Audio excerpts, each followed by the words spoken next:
E aqui nós temos sido bem recebidos pelos irmãos. Eu louvo ao Senhor por isso, porque os irmãos, eles vivem aquilo que Jesus ensinou.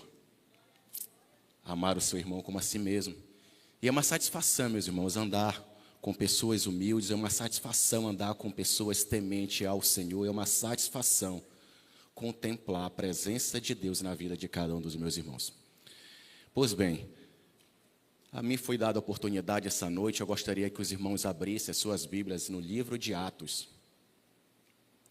O livro a qual escreveu o Dr. Lucas, servo do Senhor Jesus Cristo, Atos capítulo 9.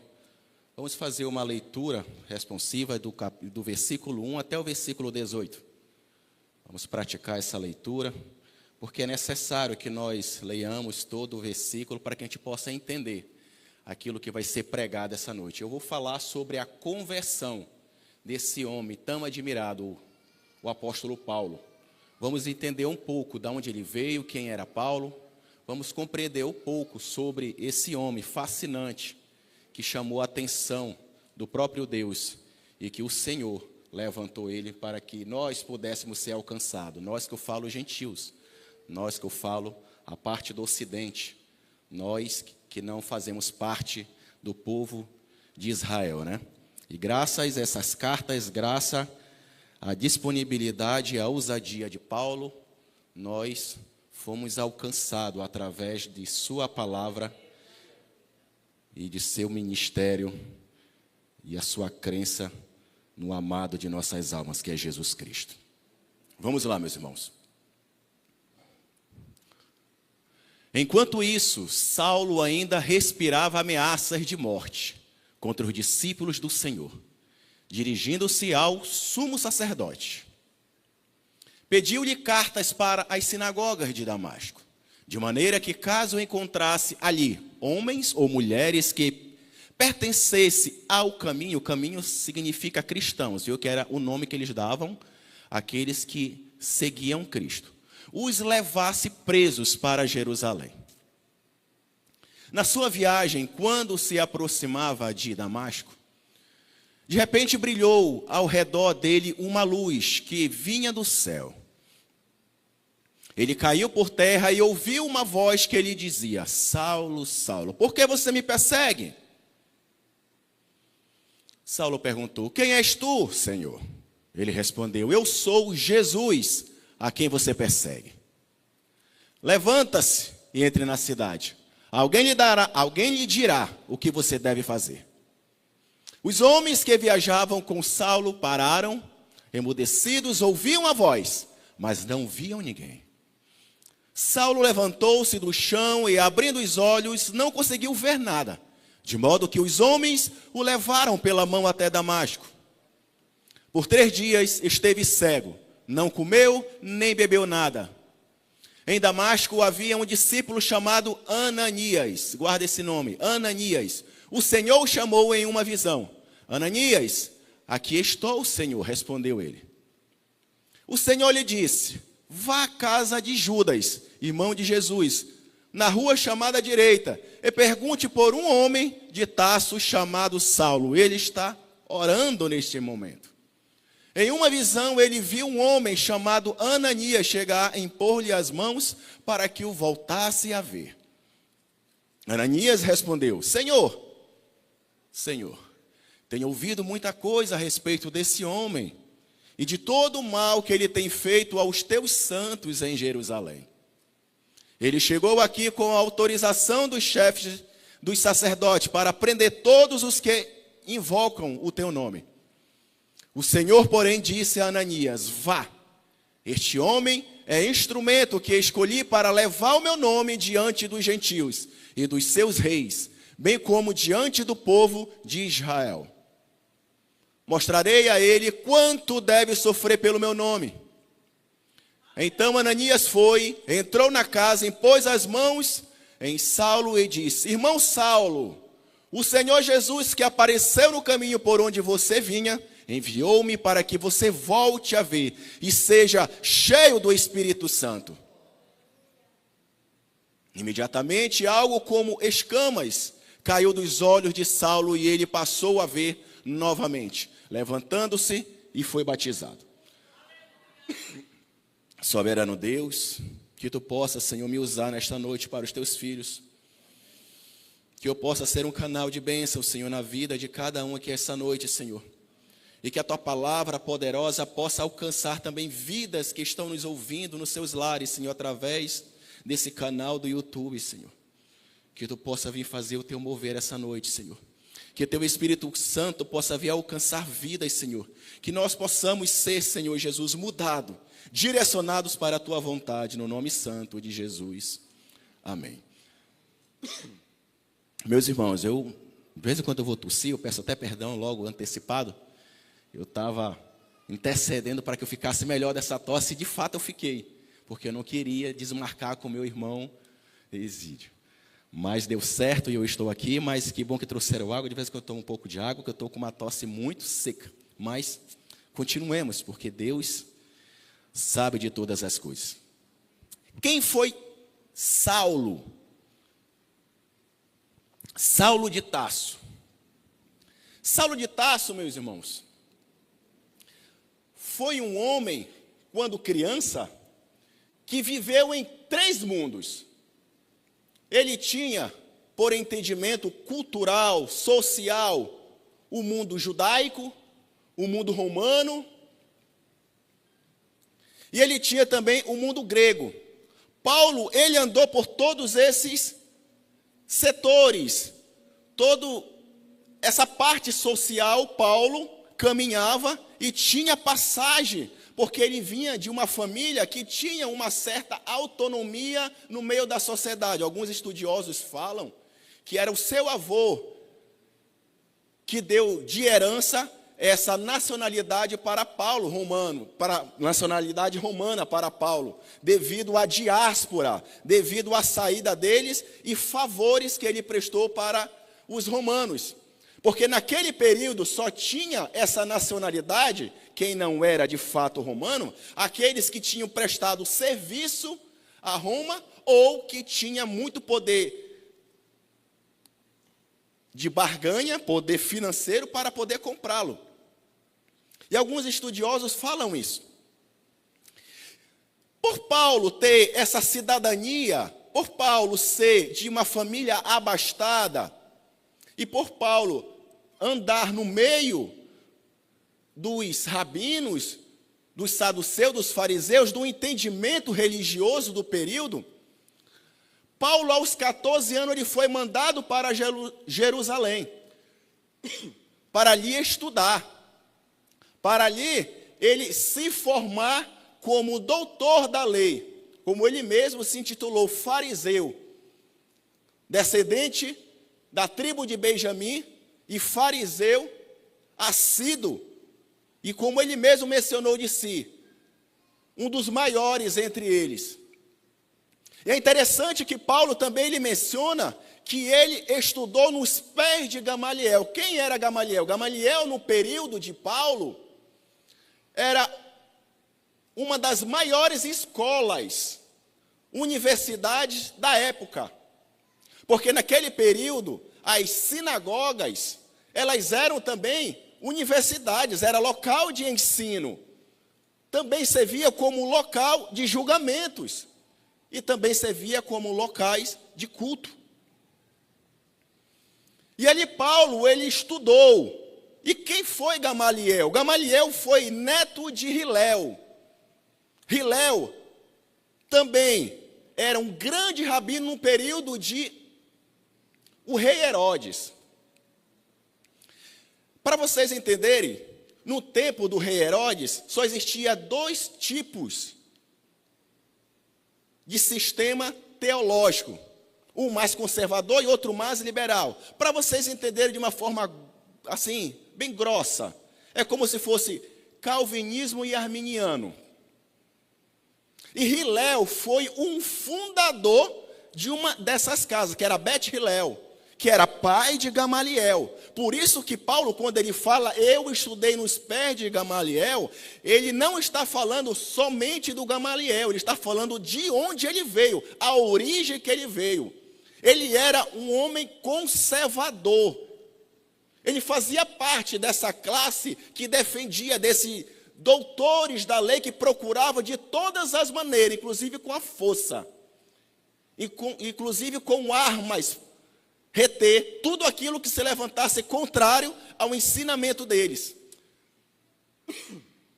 Então, nesse período, existia somente essas duas linhas teológicas.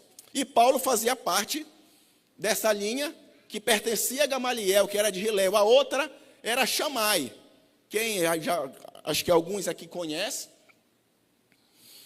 Então, meus irmãos, Paulo, ele tinha essa descendência, essa origem, essa cultura enraizado na vida dele, vinda de seus pais também. Ele não era qualquer um cidadão que aceitou a Jesus assim de uma maneira qualquer e Deus levantou e transformou ele num grande Paulo. Não, Saulo, ele era um grande estudioso, aonde poucos tinham acesso a essa universidade, pouquíssimos. Até também porque era um estudo integral, passava 10 anos para poder estudar e tinha que bancar custos altíssimos. Paulo nasceu em Tarso. Tarso também era um local de universidade, era um centro de cultura grega lá. Só que Paulo ele saiu de lá ainda criança, né, como eu mencionei. Ele saiu de lá aos 14 anos, mais ou menos. E a história relata que Paulo se converteu mais ou menos no ano 33 depois de Cristo. No ano 33, Paulo teve um encontro com a luz, teve um encontro com o Criador de nossas vidas, e que nós lemos agora há pouco. Paulo, meus irmãos, precisou ser convertido 2 vezes. Eu costumo falar isso, né? Como eu falei, peço um pouco de paciência. Paulo precisou ser convertido 2 vezes. A primeira conversão de Paulo, quando ele encontrou Jesus no caminho de Damasco. Paulo contemplou aquela luz. Paulo contemplou a maravilha do Criador. Paulo ouviu a própria voz de Jesus Cristo. E a segunda conversão de Paulo, ele precisava ser convertido teologicamente, porque ele vivia de uma forma religiosa. Paulo era um fariseu, assíduo, um homem que procurava de todas as suas forças viver aquilo que ele tinha sido ensinado. Por isso que muitos estudos falam que quando Estevão estava sendo apedrejado, Paulo estava no meio ali daquela parte da sociedade que estava sacrificando o servo do Deus vivo. E alguns dizem que foi com autorização de Paulo que foi feito aquilo, porque tinha se levantado um grupo religioso falando que serviam o próprio Messias. E Paulo, como protetor da lei, Paulo, como estudioso da lei e das normas e dos costumes, se levantou contra isso. Paulo era da mesma geração de Jesus. Paulo, como eu falei, mencionei agora há pouco, ele se converteu no ano 33 depois de Cristo. Foi mais ou menos no período, uns 3 anos depois da morte de Jesus. Mas, irmão Augusto, Jesus não morreu com 33 anos, mas no calendário gregoriano existe numa média de 3 anos de delay. Não é exatamente 2024 que nós estamos, se você contar historicamente. Só para vocês entenderem um pouco.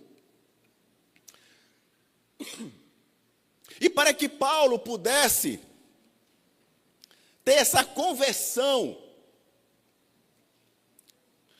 da sua vida, foi necessário que o próprio Jesus aparecesse para ele. Próprio Jesus marcasse um encontro com Paulo para que ele pudesse cair do cavalo. Existe um momento da nossa vida, meus irmãos, que é necessário nós termos encontro com Cristo para cairmos do cavalo. É necessário. Porque quando nós não temos Cristo, quando nós não servimos Cristo, quando nós não conhecemos Cristo, nós somos cheios de si. Nós somos vaidosos, somos arrogantes. E Paulo não foi diferente. Jesus Cristo apareceu para Paulo e derrubou-o do cavalo.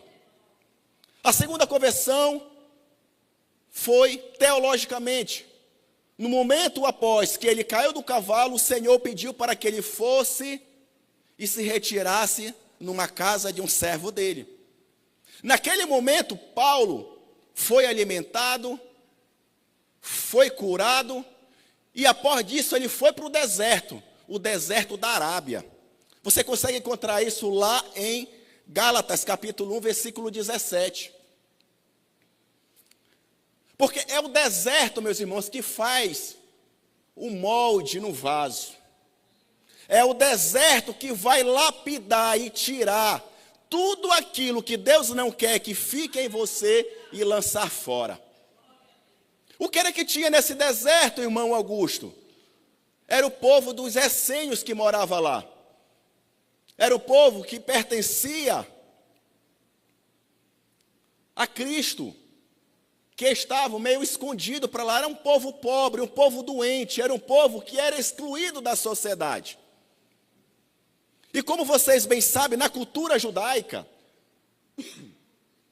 que Paulo pertencia, a pessoa ter uma doença significava que a pessoa tinha um pecado. Prova disso, Evangelho de João, capítulo 9.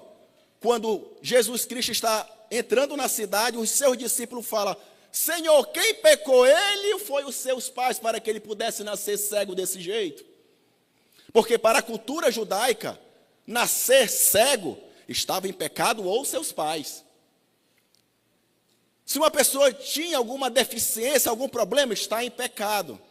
Infelizmente não está muito diferente hoje em dia, né? Por falta de conhecimento, leitura da palavra e contextualização das coisas, estão fazendo a mesma coisa. Então Paulo, ele tinha esse entendimento. E o Senhor queria mudar essa cosmovisão de Paulo e mandou ele para ir para onde? Deserto. Fazer o que lá, Paulo? Cuidar dos meus doentes. É assim que Deus faz, meus irmãos. Ele trabalha na contramão daquilo que você tinha de projeto na tua vida. E Paulo foi humilde, obedeceu e foi. Nesse deserto ele passou 3 anos. Esse foi o deserto de Paulo.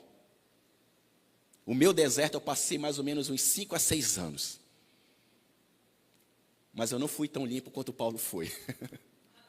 Ainda preciso ser mais amassado. Que precisa tirar da minha vida muito mais coisas ainda para a glória do Senhor. Cada um, meus irmãos, tem esse processo do deserto. O que é o deserto? É onde Deus fala. O deserto é o local que todo crente, todo cristão precisa passar. Não tem um cristão que não passe pelo deserto. Se você aceitou a Jesus e ainda não passou pelo deserto, você vai passar. E se você, meu irmão, está no deserto, tenha paciência. Seja perseverante.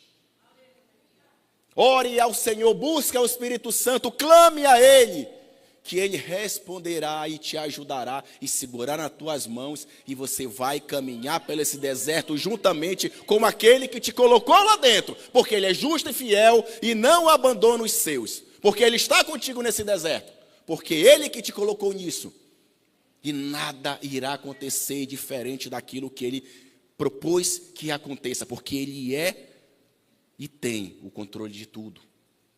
Todo o controle está nas mãos dEle. Por isso a importância do deserto na vida de Paulo. Cada um de nós, meus irmãos, tem um deserto diferente.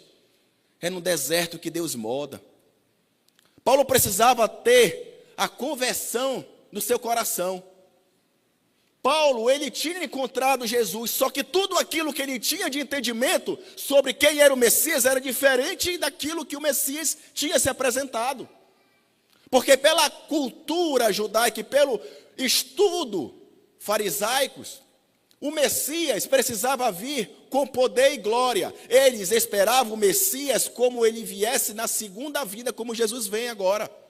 Jesus vai vir agora com grande poder e glória como rei. Só que na primeira vinda era necessário ele vir humilde, para que se cumprisse as Escrituras, para que se cumprisse todas as palavras que os profetas anunciaram, Isaías, Zacarias, Joel. Então não podia o Senhor vir com poder e glória como rei, mas os fariseus esperavam Jesus como rei, por isso que não o aceitaram. Então Paulo precisava converter o seu coração, e precisava passar esses 3 anos no deserto. E Paulo foi mandado para o deserto, para quê, irmão Augusto? Para encontrar Jesus. Como assim, irmão Augusto? Lá em Mateus capítulo 25, versículo 35 diz: porque eu tive fome e deste-me de comer, eu tive sede e deste-me de beber, eu era estrangeiro e me acolheste. E perguntarão: Senhor, quando te vimos com fome e te alimentamos, ou com sede e te demos de beber? Lá no versículo 40 diz: Jesus responderá: digo a verdade, o que vocês fizerem a algum dos meus menores, pequeninos filhos, a mim o fizeram. Paulo conviveu 3 anos, meus irmãos, cuidando daqueles doentes, cuidando daqueles pequeninos, fazendo a vontade do Senhor, vivendo conforme a palavra do Senhor já tinha anunciado antes da assunção dele aos céus.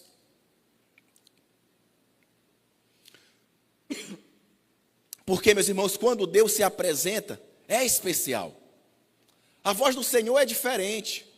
Quando Ele chega em nossos ouvidos, nos diminuímos e nos constrangemos, nos apequenamos. Quando Paulo teve o encontro com Jesus, caiu perante a glória de Deus, se apequenou, procurou entender sua situação e o que estava acontecendo. É interessante que quando, no ato dessa queda do Paulo, Jesus pergunta lá no versículo 4, né? Saulo, por que me persegues? Saulo estava perseguindo quem? Não era a igreja? Saulo não estava perseguindo os discípulos do caminho? Por que o Senhor Jesus fala: Saulo, por que me persegue? Aquela pergunta deixou Paulo duvidoso. Paulo, doutor da lei, conhecedor das Escrituras, discípulo de grandes rabinos, homem que estava preparado, apto de ser professor de dentro de uma sinagoga, e não tinha um entendimento sobre essa pergunta: por que tu me persegues? Por isso que ele pergunta: quem és tu, Senhor, que está falando comigo? E naquele momento levaram Saulo à cidade de Damasco e ali deixaram para se recuperar. Porque o Senhor, meus irmãos, Ele prepara situações para mudar vidas e planos. É assim que Ele faz. O Senhor prepara situações para mudar vidas e planos. É assim que o Senhor trabalha, meus irmãos. E nada acontece de não passar de pernas, nada acontece num estralar de dedo, é uma coisa gradual. É um processo que é demorado. Mas o Senhor, quando Ele monta uma situação, creia, meus irmãos, creia que o plano do Senhor vai ser cumprido na tua vida. O Senhor marcou um encontro com Saulo, e ali ele tinha o interesse de mudar a vida e mudar os planos de Paulo. Os planos de Paulo era ir para Damasco, porque ali tinha se levantado outro conjunto de irmãos pregando o evangelho. Só que agora ele estava entrando em Damasco com a cabeça confundida. Paulo, homem cheio de si, Paulo, pregador da palavra, que exortava as pessoas pela lei. Paulo, aquele que tinha estudado aos pés dos maiores, não tinha entendimento e muito menos conhecimento daquilo que ele estava vivendo naquele momento presente. Teve um momento da minha caminhada, no começo da minha fé, que uma das maiores pessoas, o Ananias da minha vida, foi a minha esposa. Ela foi a pessoa que orou pela minha vida, foi a pessoa que pregou para que eu pudesse aceitar Jesus. E no momento que eu aceitei a Jesus, algumas semanas depois, o Espírito Santo já tinha feito já um mover, e eu estava totalmente sem chão. Que no começo é assim, né, meus irmãos? A gente não entende, não tem o conhecimento, a gente se sente nu. Porque tudo aquilo que nós estávamos vivendo era mentira, era errado, era pecado, era engano. Aí, então, você perde a identidade. E naquele momento eu falei para minha esposa, eu estava choroso. Ela chegou em casa e perguntou, o que está acontecendo? Eu falei, eu não vou mais para a igreja. Eu não posso mais ir, porque lá não é lugar para mim.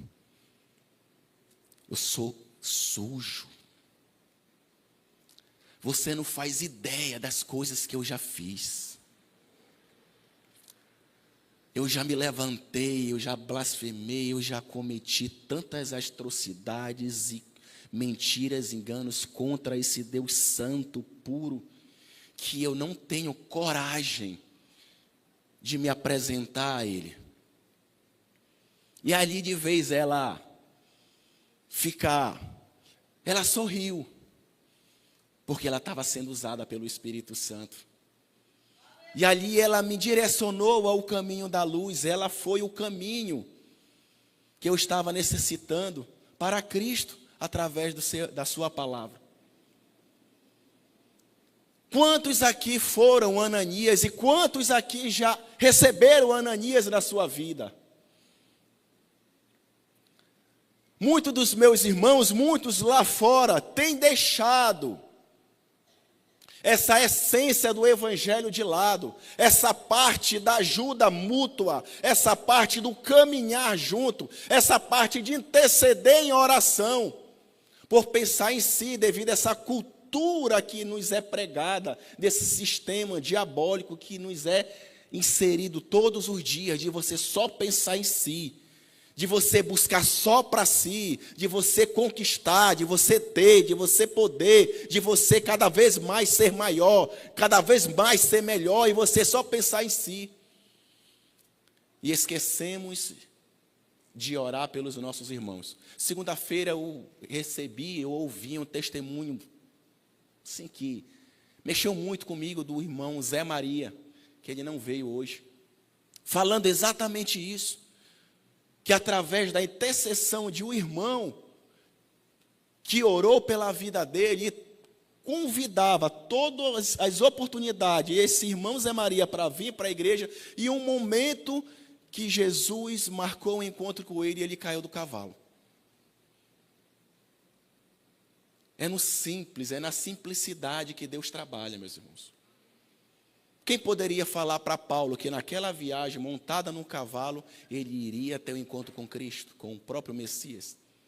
Quem poderia falar que naquele encontro de um final de semana, podemos colocar aleatório, lá no horizonte, o irmão Zé Maria ia ter um encontro com Cristo e ele iria cair do cavalo?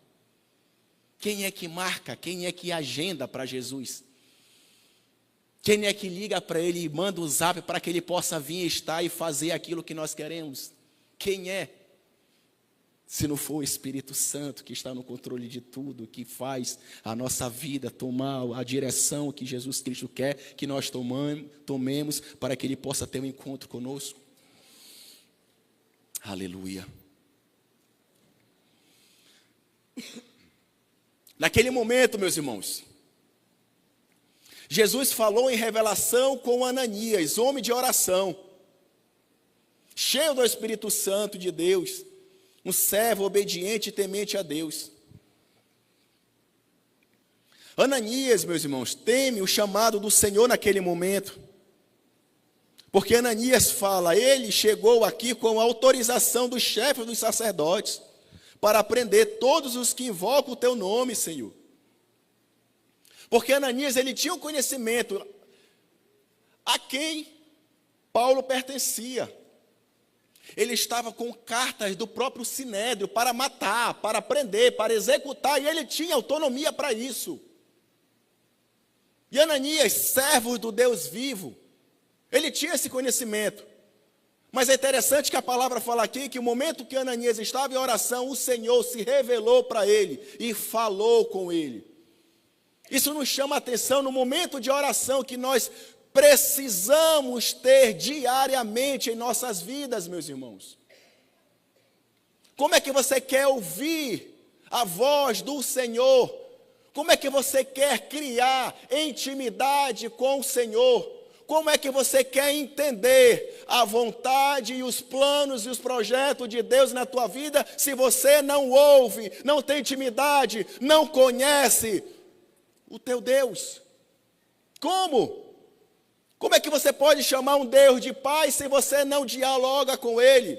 Se você não tem intimidade com Ele? Se você não convive com Ele? Se você vem para a igreja, mas não louva, não adora, não busca, vem por vir, vem por estar, acha que está cumprindo uma agenda, é um religioso.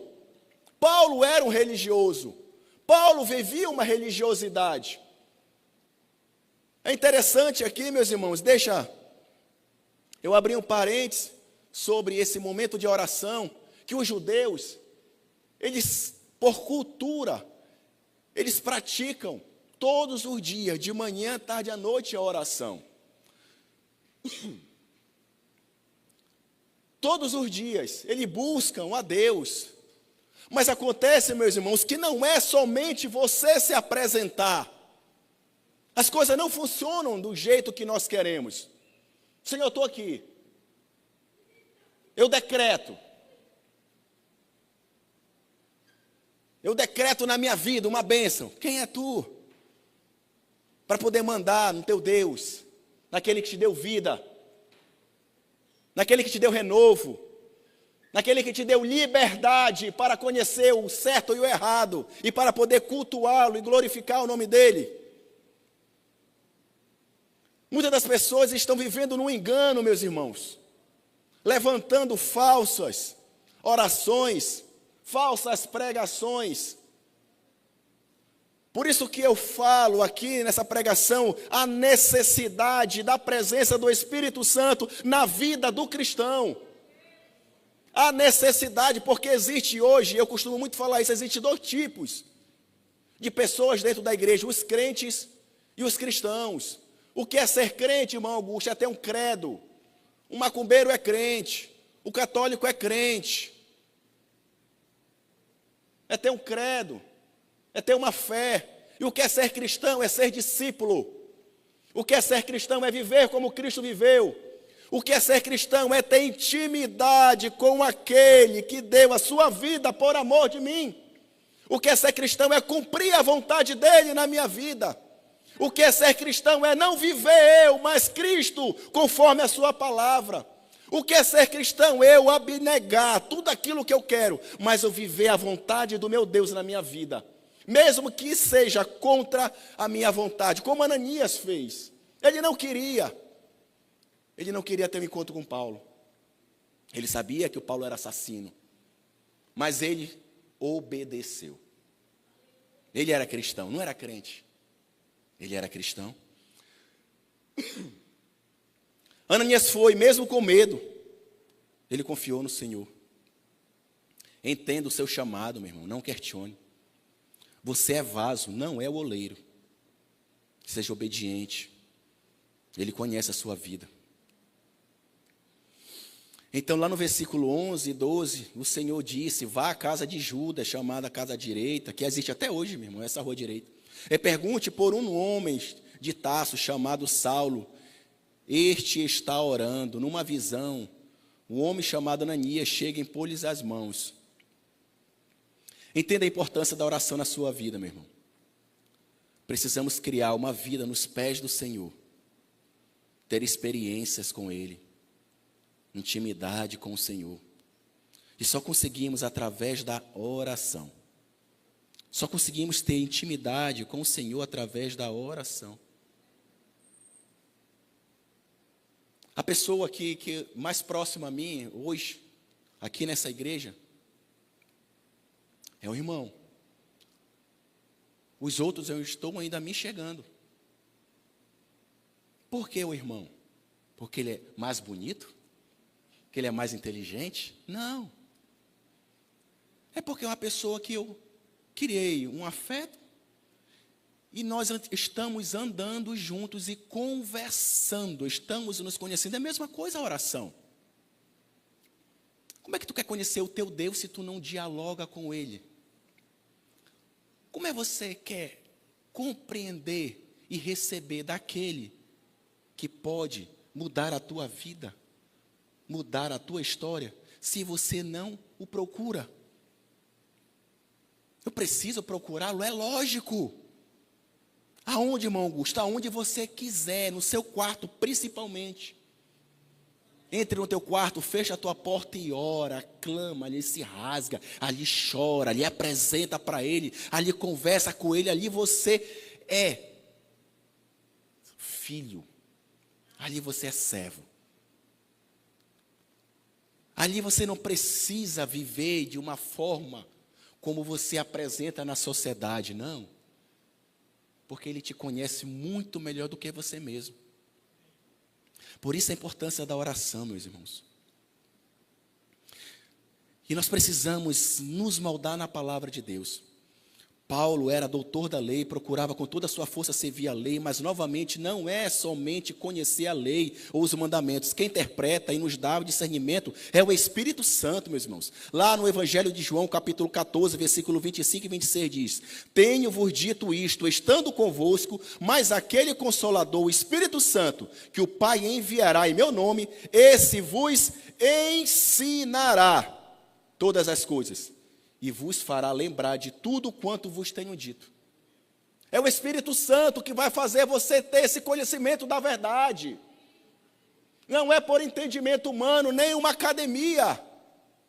Paulo era doutor da lei, mas foi necessário ele ter um encontro com o Espírito Santo para que pudesse cair as escamas dos teus olhos. O Senhor mandou ele ir à presença de Ananias. Ananias veio na presença dele.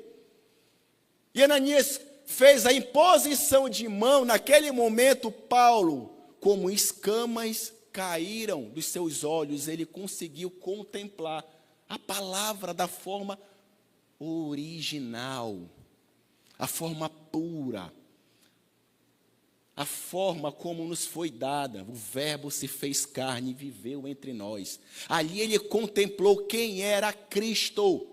Ali ele teve o entendimento quem foi Cristo na vida dele e para que serviria Cristo, o Messias, no seu chamado. Aleluia. Meus irmãos, uma coisa que eu tenho falado e repetido é o seguinte: Jesus, Cristo, o Salvador, é tão necessário para o mundo, para a salvação do mundo, quanto o Espírito Santo é necessário para a igreja. Estamos esquecendo isso. Repetir: Jesus é tão necessário para salvar o mundo, quanto o Espírito Santo é necessário para a igreja.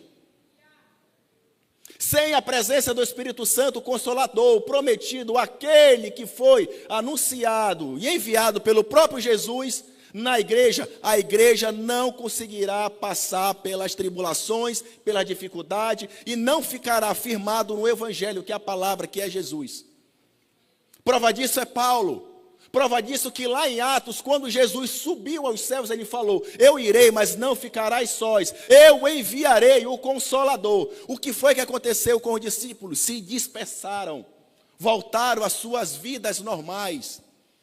Mas eles lembraram de uma promessa: continuarão congregando. Se juntaram no Pentecoste e lá caiu o poder de Deus. E eles foram cheios do poder e cheios do Espírito Santo. E a partir daquele momento, Paulo começou.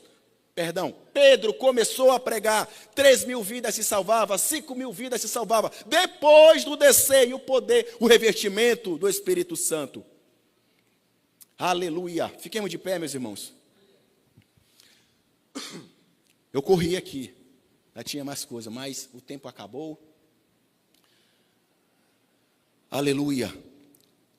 É tão necessário, meus irmãos, o Espírito Santo para a igreja, quanto Jesus é necessário para a igreja.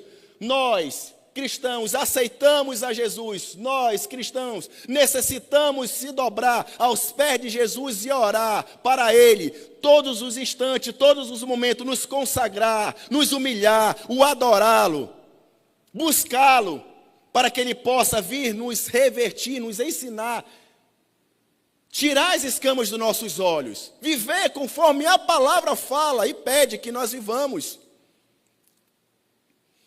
E então Ananias entrou na casa e pôs sobre ele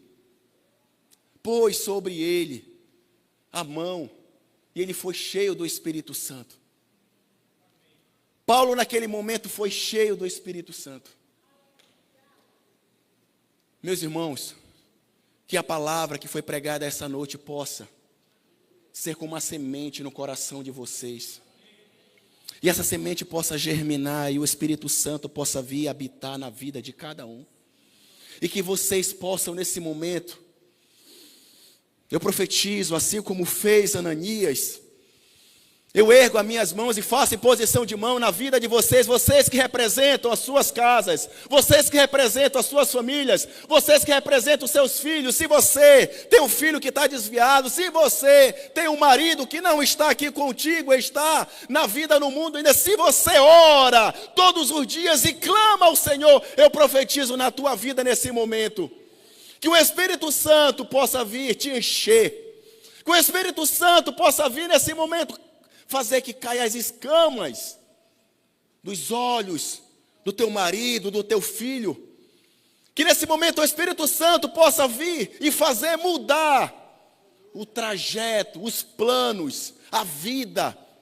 E que ele possa dar testemunho nessa igreja e falar que o Senhor visitou e ele caiu do cavalo e ele possa estar aqui para que o nome do Senhor seja glorificado na terra, no nome de Jesus.